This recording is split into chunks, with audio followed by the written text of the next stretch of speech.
Kaustubha Das here with the big announcement for Wisdom of the Sages listeners. This August will be ashram month at the Super Soul Farm. Simple ashram living, rising early, morning kirtan, yoga and pranayama, healthy vegan and vegetarian meals, farm seva and being immersed in nature, and then gathering in the evenings for kirtan and readings. Plus, each week we'll have a lead presenter teaching a different facet of the philosophy and lifestyle of Bhakti Yoga. Week number 1 will be the exceptional Bhakti Lata teaching a course called The Beauty of Bhakti, bringing the culture of love and devotion into our lives. Week number 2 is my brother from another mother, Raghunath, teaching Falling in Love with Divinity, the Bhakti-yogi's method for opening the heart. And week number 3 is myself with a course called Following the Path, examining the history and teachings of Bhakti Yoga. You can come for 1, 2, or all 3 weeks, and the pricing is by donation. For more dates and information, go to wisdomofthesages.com/events. Peace. From beautiful sunny Costa Rica, this is Wisdom of the Sages, a daily yoga podcast with your host Raghunath and co-host and senior educator at the Bhakti Center in New York, Kaustubha Das. Welcome to the show, everybody. Welcome to San Jose, Costa Rica, and welcome to Walk on Wednesday. Before we get to our Walk on Wednesday guest, Kaustubha, how are you? I'm doing fine, Raghunath. Thank you for asking. I suppose you want me to ask you now, don't you? You're supposed to ask me. You know what? You want to share your dental woes with us, don't you? Is that where you're going with this? My dental woes are good, and I've got a lot of information. Where do you go in Costa Rica? A lot of people are writing me. How do you get? I'm just going to say it once here. If you want dental work in Costa Rica, just write wisdomofthesages108@gmail.com. Okay. I'll send you all the info. Put teeth in the subject line. I tell you, it's like you know the crappy dentists I see in Hudson, New York. I'm like on a spaceship. This place is so modern. He put an implant in my mouth in 15 minutes. It was completely. The guy was like, "That's all I do." And you want to hear something else? Crazy Christian miracle? Check this out. So there's another dentist who just runs the entire office. And he said to me, he's like, I was like, hey, so many people are writing about coming to this office. I was like, how should I reach them? He said, what do you mean they're writing you? I said, I do a podcast. I have like 40,000 followers on Instagram. And he goes, are you famous? I said, well, I'm a yoga teacher, but I used to be in a band.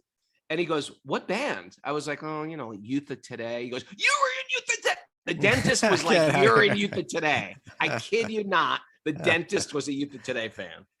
Okay. So we got that going for us. Anyway, very good. That's my story. I'm feeling good. I've only got like one more. What the heck just happened here? I signed on to Zoom on my phone. My mistake. Okay. So anyway, yeah, everything is good. Good. And any announcements, Mara? Back to recovery group meeting. Oh no. I got the wrong. Oh, Mara. Okay. By the way, I don't know if you guys are using the right mic or not. But yeah, we just came back. It just came back. Oh, okay. We have back to recovery group meeting at 1 and 9:30 p.m. today. And Friday, there's no show. Friday's no show. Okay. Friday's no show. Hey, I got the new cord. Don't worry. My new cord is coming in the mail. I wrote you at 1 a.m. because my painkiller wore off, and I didn't want to take on top of each other. I wanted to let it fully wear off. So I woke up in the middle of the night, wide awake in pain, and I did some Amazon shopping. I bought a new cord. In my pain, I medicated my pain with consumption. Okay, good. Anyway, we have a great Walk on Wednesday. Please welcome Arshana, Lali, Davy, Dasi, who's from Connecticut. Good friends with Hannah Brinkhouse. And she wrote a very cool book. And matter of fact, Hannah Brinkhouse, she just told me, I didn't get this, but Hannah Brinkhouse made her or assisted her in the editing of her book called The Ayurvedic Experiment, a 12-week program towards health, wellness, and life balance. You know what, Varshana, welcome to the show. And I love that concept of experiment because sometimes when you get into something and you sort of claim that as your identity, and then all of a sudden you're like, does this work? Or what am I? I did that getting into Bhakti. And that's how I tell Bhakti for new people. I say, do it as an experiment. Do it as an experiment. And that way you feel like, okay, I'm going to commit like I'm doing an experiment and see what the results are. It's the same with Bhakti Yoga. Welcome to the show. Thank you so much. So I'll good to just be talk here. right through you. But Kaustubha wanted to say some stuff here. Well, Kaustubha. not to say, but let's just start. Maybe just very briefly, as you do in your book. Maybe you could just share how your interest in Ayurveda developed. Sure. Well, it sort of stemmed initially from the imbalance in my own life that I was struggling with. And, as I normally would do, talking to friends and looking around and seeing what other people are doing. And a lot of the answers I got were ones I wasn't really comfortable with. Like, a lot of people were like, well, yeah, I take like a medication for that. And I'm just being interested in bhakti for a long time. I'm more holistically minded and I wanted to do something natural. So I discovered a book on Ayurveda and I read it, and I kind of am the person, a type of person that will dive right in. So while I was reading it, I decided, you know what, I want to learn everything there is to know, so I can help myself, so I can heal myself and achieve balance. So I enrolled in an Ayurvedic counselor program with the Hale Pule School of Ayurveda and Yoga. At the time, they were based in Hawaii. And now they're in Bali. And I follow them. They look like they have quite an amazing existence there. But I went through the program. I was actually one of their first graduates. It was a small school. It's been growing since, but I was able to go to Hawaii and study with Myra G, who's a wonderful teacher of Ayurveda. And I took it from there. I do have a background in counseling, more Western counseling. So when I opened my Ayurvedic practice, I was interweaving some of my traditional counseling skills and methods with what I had learned of Ayurveda. Okay. Yeah. Well, when I remember Raghunath, you and I, back when we would go to Vrindavan back in the early 90s, and they had the Vrindavan Institute for Higher Education, and, they would offer a course on Ayurveda, which is an introductory course. And honestly, I've never gone real deep into Ayurveda, but I found that just being familiar with the basic principles has been really helpful in life, helped me be, a healthy person, and helped me not do, when I see the symptoms of some disease arising, that you recognize them early and you don't do anything to like make it worse, and or you know how to counter it to some degree in a simple way. But my wife has taken a deeper interest in Ayurveda, and just to restore her own health, she's learned a lot, But she's taken a look at your book. She really liked it, and this is what she shared with me about it that I thought was unique, is that when you come to something like Ayurveda, which is a fascinating science, but it can be overwhelming. There's so much there that's like kind of new. And there's so many reasons, like you'll hear not to eat this, not to mix this food with that food, and not to, wake up at this time and don't do this and don't do that.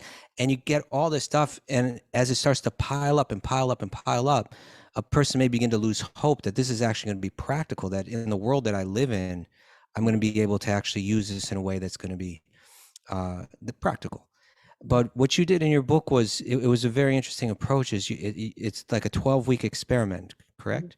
And it just kind of like week by week just encourages you to implement some kind of Ayurvedic knowledge or practice into your life in a way that's not overwhelming.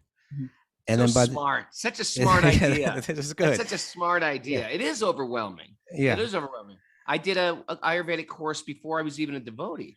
And I just, because I was a vegetarian and I wanted to learn how to eat healthy. And there was one book out on Ayurveda back then by Vasant Lad.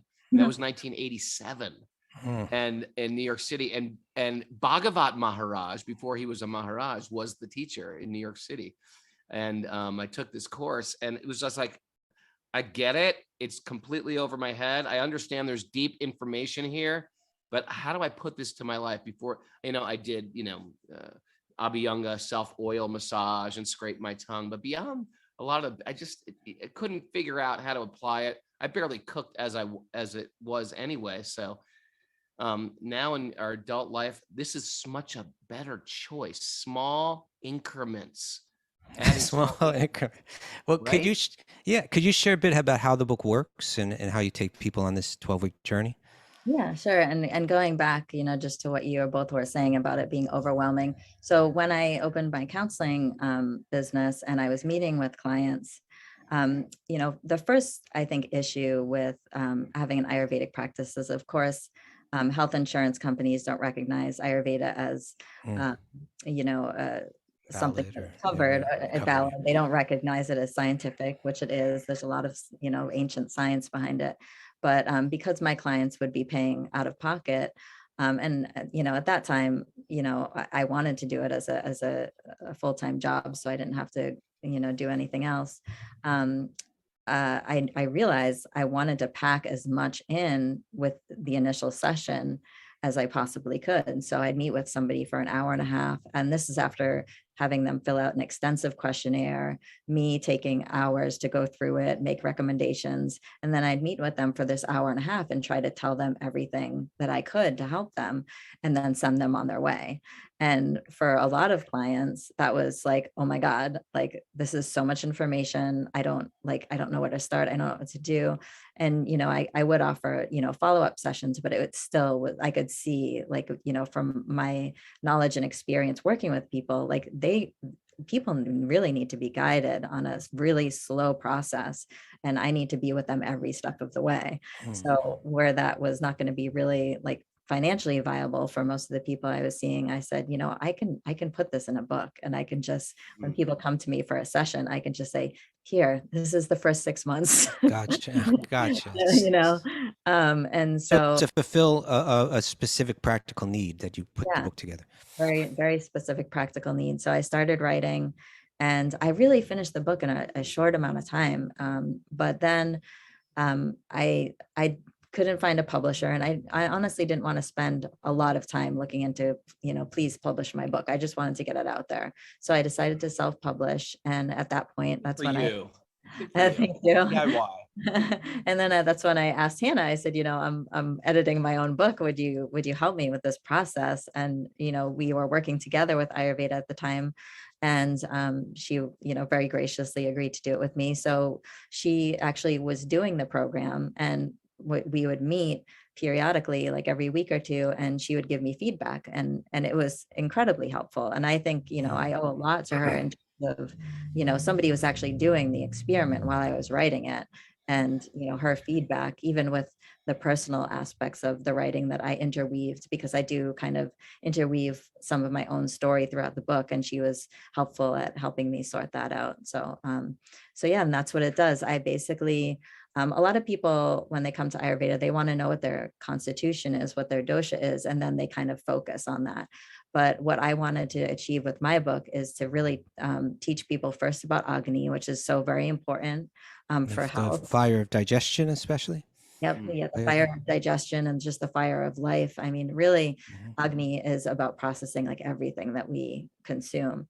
So, and also along with that idea of consumption is just consciousness with consumption. And, a lot of your listeners, I'm sure, are very familiar with that, the importance of that consciousness that goes into what you're eating, what you're, digesting through media and devices and just in the world, and how that affects you and your overall balance. And then, after I introduce people to that concept of Agni and digestion, we walk through the 3 doshas. And because we all have those 3 doshas in us, even if our doshas are 3 different. How would you define it? Yes. So no, I'm sorry, how would you define that for people that it's new to? Yep. So we're made up of elements, and the elements are ether, air, fire, water, and earth. And that goes from the subtle to the most the gross, as they say. And we have everyone is born with a different combination of those elements in the body. And the elements actually combine to cause different, how they say, movements and functions. So the way they present themselves, we refer to as the doshas. And actually the term dosha translates to fault, and it's really how the elements interact kind of against one another, how they bounce or fall into an imbalance. Yeah, it's like like you think about a fault in earth, like how they kind of move against one another. Okay.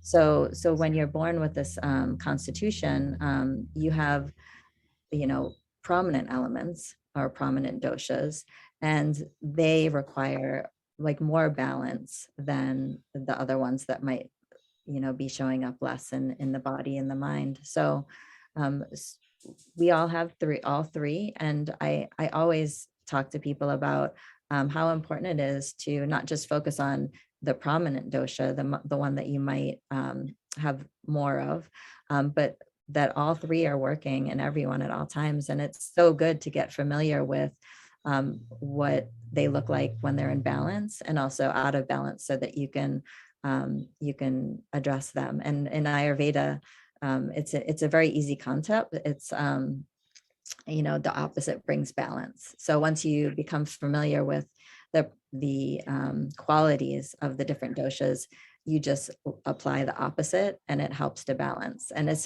such an easy concept, and it's so intuitive, and it's so in line with everything else, in the earth that we understand. So yeah, that's what I walk people through. I do go into a little bit of detail about dosha and what the qualities are, and I talk about the different things that can bring balance, like throughout each of the three doshas.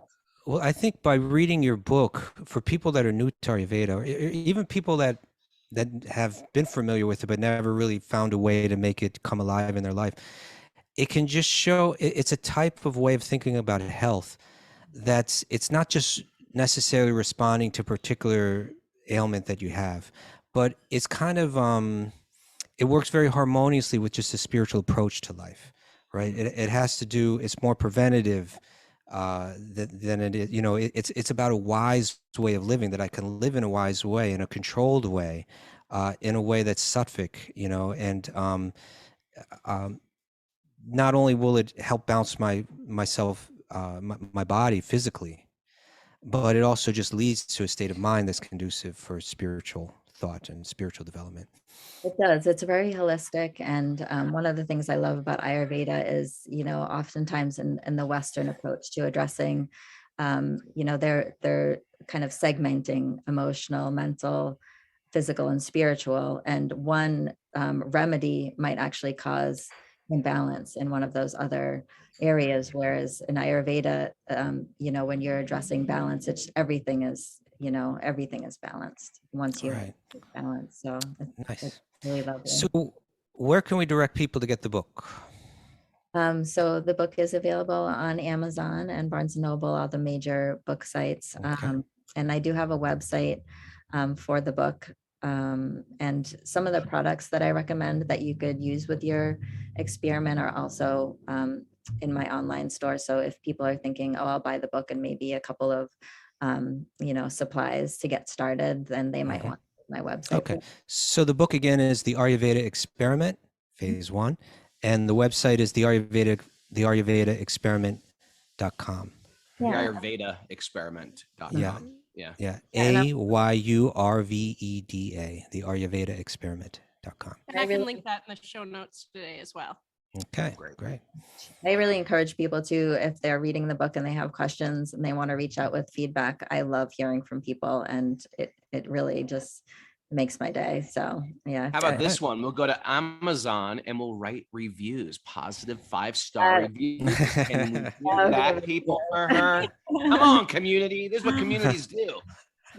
While you're at it, write us a 5-star review on Apple Podcasts. Yeah.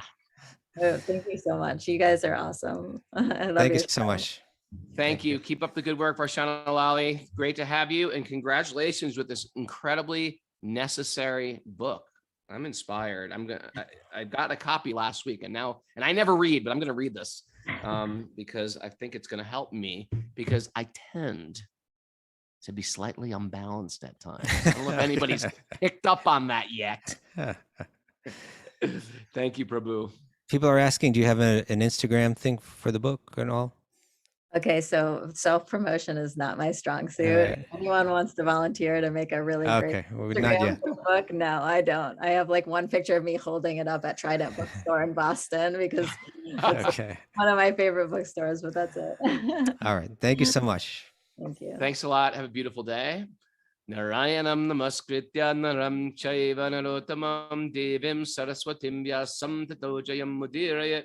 Before we start in the Srimad Bhagavatam, which is our very means of conquest, I want you to offer respectful obeisances to the Supreme Lord Narayan, unto Narayan Rishi, the supermost human being, unto Mother Saraswati, the goddess of learning, and to Srila Vyasadeva, the author.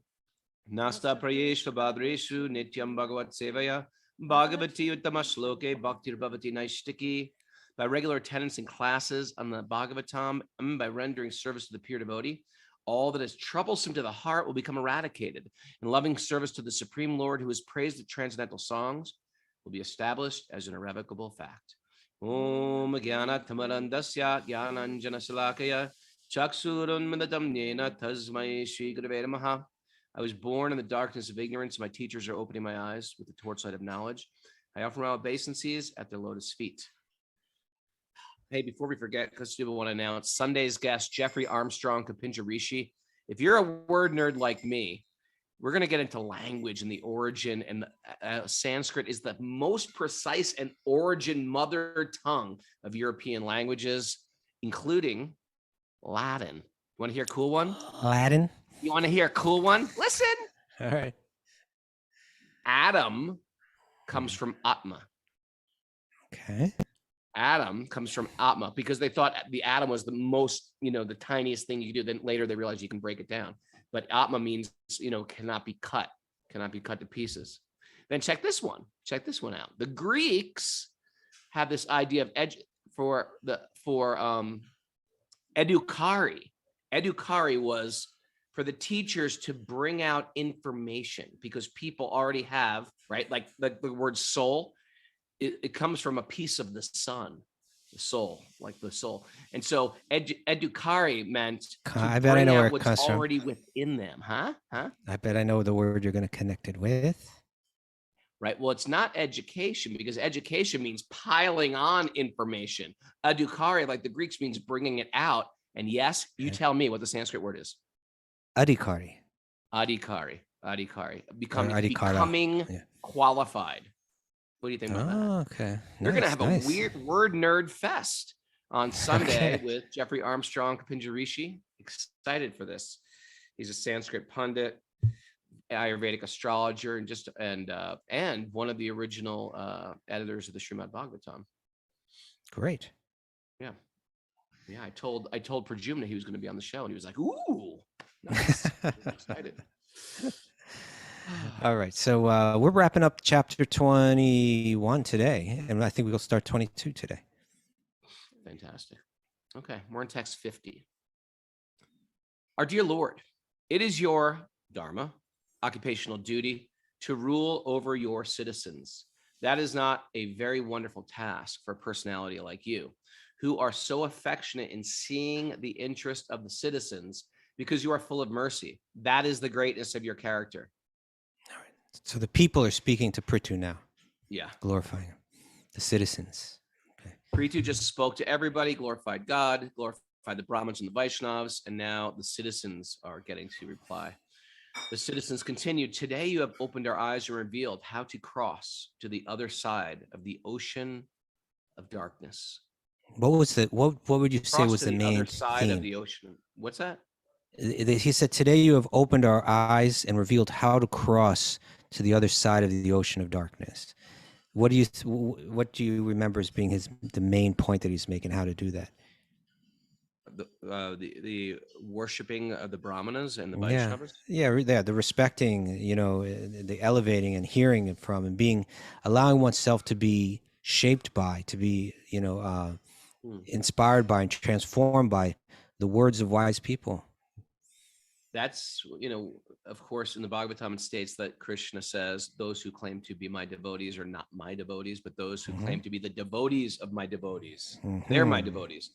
And of course, we understand that when a community of Vaishnavas approaches us with a particular desire or intervention, We have to accept that that's Krishna speaking to us also.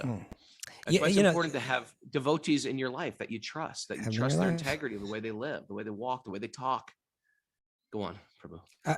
no, I was just saying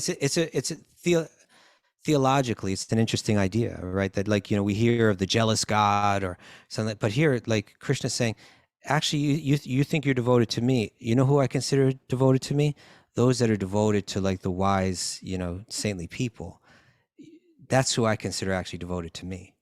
It's not like it's not the picture of a jealous God. It's the picture of a God that's looking for sincerity, and that operates out of love. You show your devotion to those who are very dear to me. I'm more moved than even if you show it to me directly.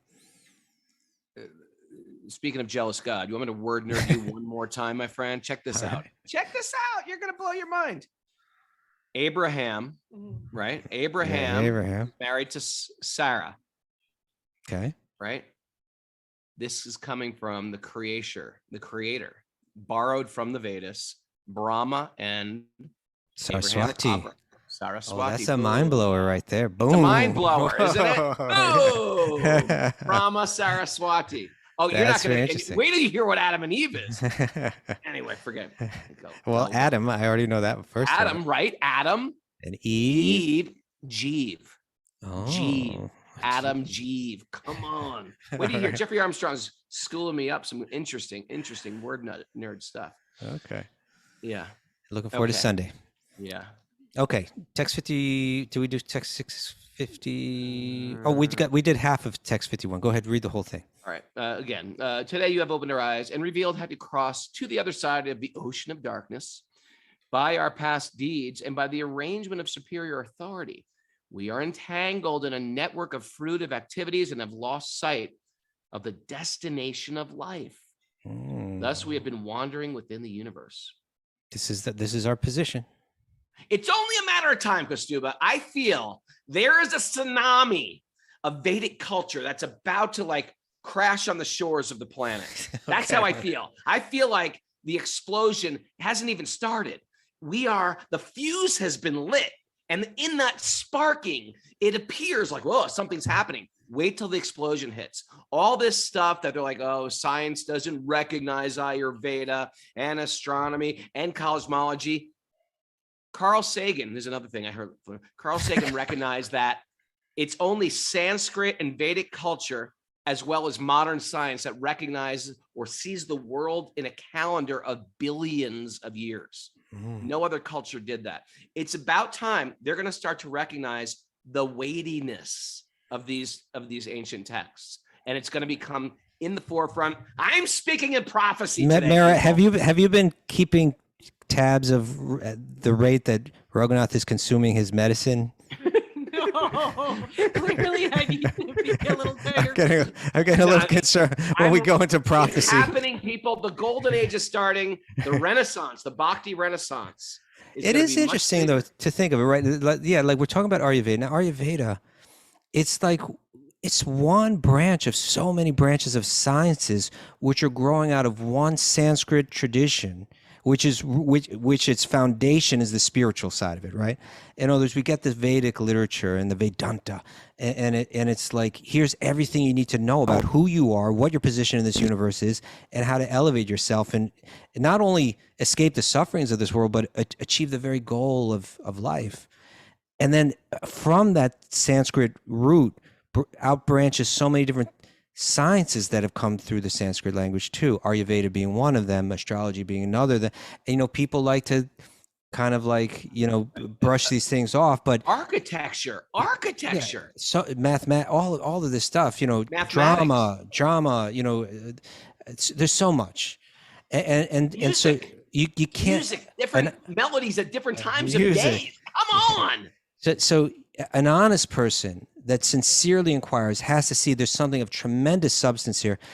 And part of the proof of its substance is that it's lasted for so many centuries, right? That the answers in so many fields are coming down in this one language, in this one tradition, and then spreading through other different cultures. It says something. And in your little prophecy, Raghunath, here. It's like there is something to it, to think that like there's something that stands the test of time. And it's not just my meds, Kaustubha. okay. But there's something that stands the test of time. And we may see like a rise in a clarity of spiritual vision, right? As our as we go through centuries of working away from these ideas and concepts, and now the results of that, the negative results of that, begin to pile up. Prabhu. Yeah. In our lifetime, in 1987/88, I started doing yoga. There was barely a yoga studio in New York City. Barely, a few. Dharma Mitra, I think. You were ahead of your time. And David just started. Everyone was connected to some Swami or some ashram. Yeah. Ayurveda, one book. I just said one book. Vedic astrology, come on, forget it. You know what I mean? It's like there's a yoga studio on every block. The whole world is doing yoga. Entire world is doing it. Ayurveda. Everybody's Ayurvedic trainings everywhere. So as recognition, vegetarianism. So my point is, we're witnessing the Renaissance, man. We're in it. But my point is, wait till it blows. Wait till the fuse blows. One could argue, there's a million yoga studios, but none of them are really getting very deep into this. But my point is, as it becomes more clear how this tradition offers relevant, practical answers to the problems in life, that's it's at that point, that what you're talking about, I think, can manifest. Yeah, I can't hear you, Raghu. Oh, there you go. If it's some type of secular yoga, I've got some interesting news. To the degree you get deeper, you'll go into the more deeper facets of yoga. It's just what happens. Yeah. After a while, you appreciate, I'm flexible, I'm open, I can breathe, my stamina is incredible. What does this culture say about whatever? And then we're going to go deeper into it. I'm with you. Even Ayurveda, it doesn't say like, okay, and we heal the body and that's it. No, it's part of a bigger system. Why am I healing my body if I'm not this body?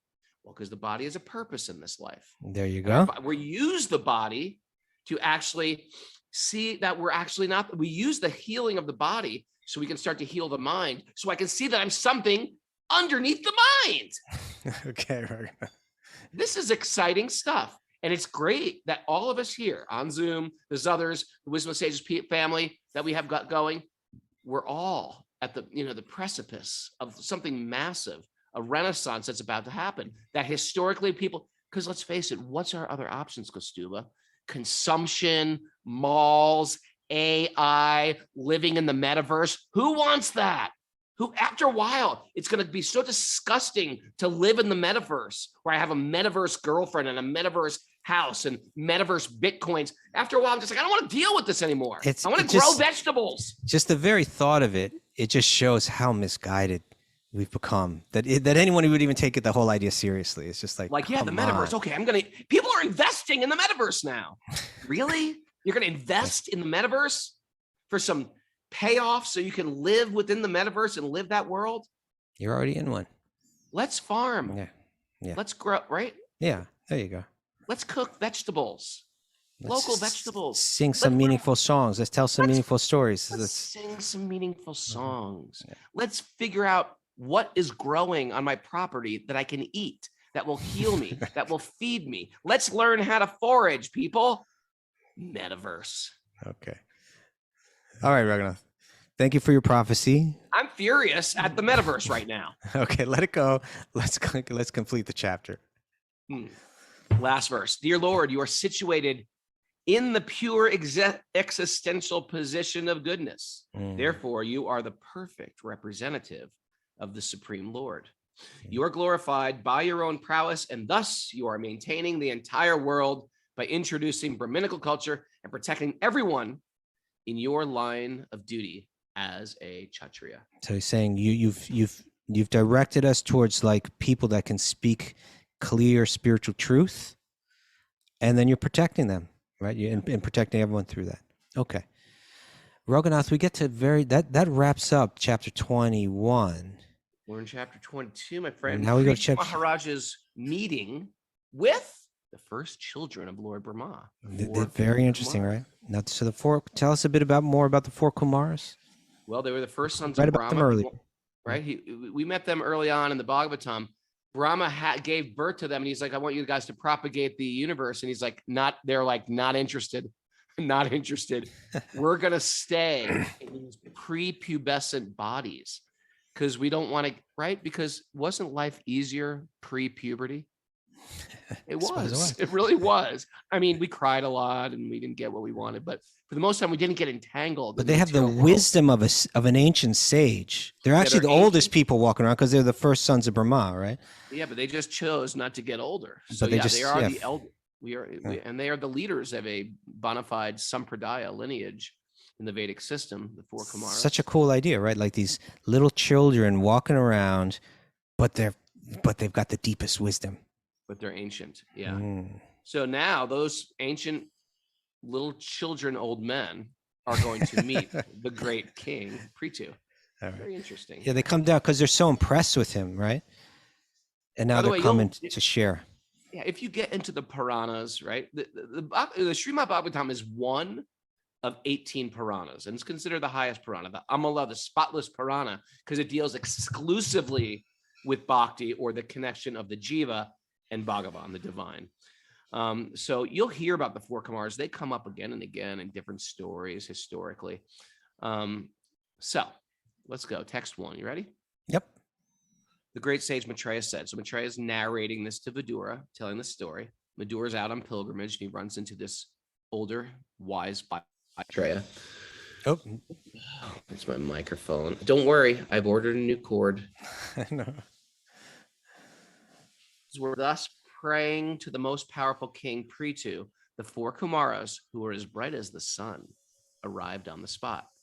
Wow. Seeing the glowing effulgence of the Four Kumaras, the master of all mystic power, the king and his associates could recognize them as they descended from the sky. They just sort of like, yeah, we didn't even get into mysticism.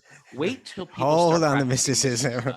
So I'm just saying, we're new, this in our lifetime, people are getting into yoga, right? And they're getting serious about yoga. In our lifetime, people are getting very serious about Ayurveda. In this lifetime, we've witnessed people get better and better at these Vedic arts and resurrect them. Wait till these next generations start getting into siddhis and mystic powers. Okay. Right? Yeah. Seeing the glowing effulgence. I'm waiting for Nitai Lieberman, Karuna's kids. Seeing the glowing effulgence of the Four Kumaras, the master of all mystic powers, the king and his associates could recognize them as they descended from the sky. Seeing the Four Kumaras, right? We'd call those aliens right now if we saw people descend from the sky. I suppose we would, right? Some people would, right? Seeing the Four Kumaras, Prithu Maharaj was greatly anxious to receive them. Therefore, the king, with all his officers, very hastily got up, right? Because that's what you do. You stand up when you see a great personality, as anxiously as a conditioned soul whose senses are immediately attracted by the gunas, right? You stand up, whoa, look at that. I'm attracted to that. Oh, there's food. Oh, there's sex. Oh, there's things to purchase, right? Yeah. They grew up with the same excitement. Like the Four Kumaras are here. Oh my God. They recognize, it's like a celebrity walking in the room for them. Okay. I am really excited today, considering I got no sleep. I'm a little worried about that, but okay. When the great sages accepted their reception, according to the instruction of Shastras, and finally took their seats offered by the king, influenced by the glories of the sages, immediately bowed down. So first you stand up, then you bow down. Okay. Thus he worshipped the Four Kumaras. After this, the king took the water, right? Mara, let's quiz Mara, see where her head's at. How do you worship a guest? You offer them a seat. Ooh, very good. You wash their feet. Wash their feet, right? Offer them some food and drink. Okay, pretty good. Mara, pass. Okay. Idam asanam. Right? It's the same way we worship. Padyam. Yeah. These are all the same things that we do in the rituals of puja, right? And the seva that we do. Yeah. Some argyam. Some. Okay, let's go on. when the great sages accepted their reception according to the instructions of Shastra, they finally took their seats offered by the king. Okay. You read that? I You're read in that. text 5. After this, the king took the water which had washed the lotus feet of the Kumaras and sprinkled it over his hair. Now that may sound crazy. If you're new to the show, like, wait a second, he just washed their feet. Now he's putting that water over the head. Yes, that's considered magic water. That's considered like the most spiritual thing you could do. Don't blush your eye. You blinked your eyes when I said magic water. Kaustubha, I saw that. Okay. It is like magical water. You wash their feet, that water that washes the feet of the great souls, that becomes very, very powerful stuff. And so you put a little bit on your head. They say that's one of the 3 most powerful things you can do. What are the other 2, Mara? Is the foot dust one of them? Yep, touching the feet of the great souls. And Kaustubha. The remnants. Eating the remnants of their food, right? That's what Narada Muni did to the great sages. That's why he became Narada Muni, they said in a previous life. Okay, the 4 great sages. By such respectful actions, the king, as an exemplary personality, showed how to receive a spiritually advanced personality. Setting the example there. The 4 great sages were elder to Lord Shiva. And when they were seated on the golden throne, they appeared just like blazing fire on an altar. So they were elder to Lord Shiva because Lord Shiva was also born of Brahma. And so in one sense, they were the firstborn. Maharaja Prthu, out of his great gentleness and respect for them, began to speak with great restraint as follows. King Prthu spoke, "My dear great sages, auspiciousness personified, it is very difficult even for the mystic yogis to see you. Indeed, you are very rarely seen. I do not know what kind of pious activities I performed for you to grace me by appearing before me without great difficulty." So here's a great king. Look at his attitude, Kaustubha, right? Yeah. His attitude is, I don't deserve this. He is like the greatest king in the universe. I don't deserve it. What do I do to deserve this? There's no entitlement. It's nothing but gratitude. For Maharaja Prthu, it is gratitude week for him. That's right. Every week is gratitude week for Maharaja Prthu.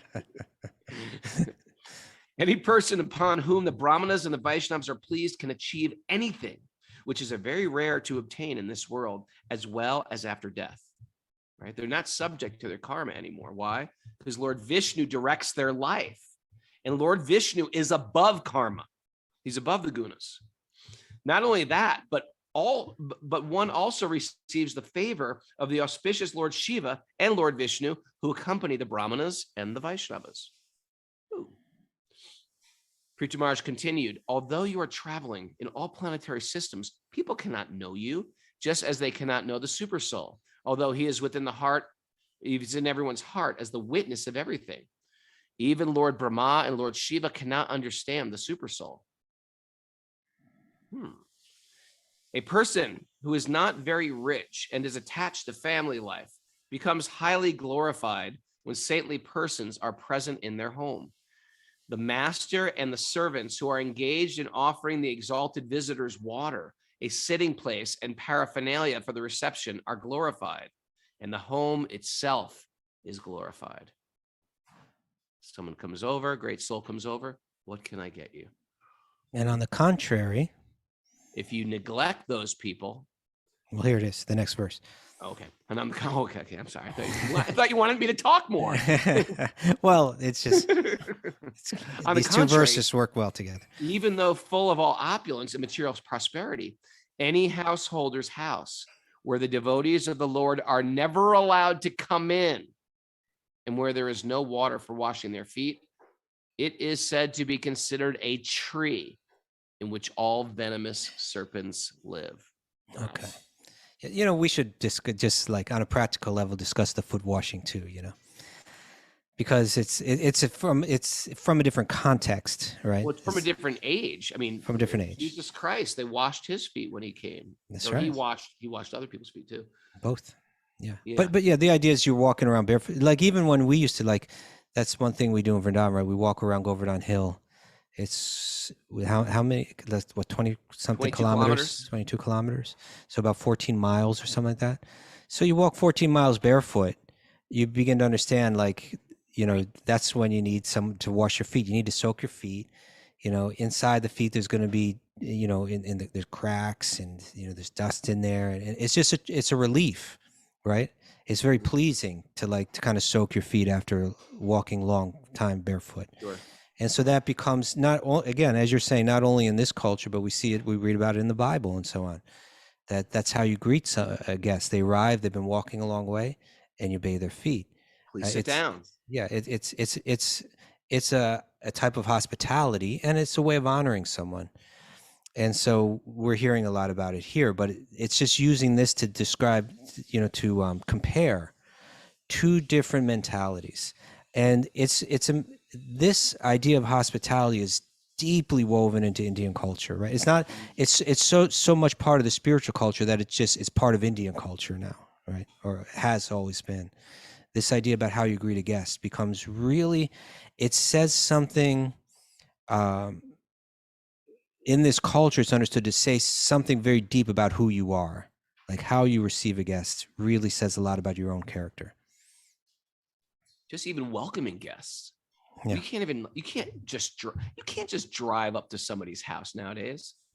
I'd be like, what's that car in the driveway? What's that car in the driveway? Who's coming in our drive? You got to call in advance. If you were to drive up to someone's house, you got to text them from your driveway. You can't just knock it. No one rings the doorbell anymore.